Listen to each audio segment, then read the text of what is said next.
সমৃদ্ধ হোক গ্রন্থকার, এই আমাদের অঙ্গীকার। এই প্রতিপাদ্যে জাতীয় গ্রন্থাগার দিবস উদযাপন উপলক্ষে সাতক্ষীরায় র্যালি ও আলোচনা সভা অনুষ্ঠিত হয়েছে। জেলা প্রশাসন ও জেলা সরকারি গ্রন্থাগারের আয়োজনে বুধবার সকালে দিবসটি উপলক্ষে সাতক্ষীরা সরকারি বালিকা উচ্চ বিদ্যালয়ের সামনে থেকে র্যালি বের হয়ে শহরের প্রধান প্রধান সড়ক প্রদক্ষিণ করে জেলা সরকারি গ্রন্থাগারে বেলুন ও ফেস্টুন উড়িয়ে দিবসটির শুভ সূচনা করে গ্রন্থাগার কক্ষে আলোচনা সভা, পুরস্কার বিতরণ ও সাংস্কৃতিক অনুষ্ঠান অনুষ্ঠিত হয়েছে।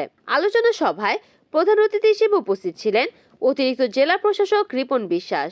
গ্রন্থাগারের সহকারী লাইব্রেরিয়ান জিয়ারুল ইসলামের সভাপতিত্বে এই সময় উপস্থিত ছিলেন সাতক্ষীরা সরকারি মহিলা কলেজের অধ্যক্ষ প্রফেসর বাসুদেব বসু, সাতক্ষীরা সরকারি কলেজের অধ্যক্ষ প্রফেসর আবুল হাশেম, জেলা তথ্য অফিসার জাহারুল ইসলাম সহ আরো অনেকে। সমগ্র অনুষ্ঠান পরিচালনা করেন জেলা সরকারি গ্রন্থাগারের লাইব্রেরি অ্যাসিস্ট্যান্ট কিনারাম কুমার।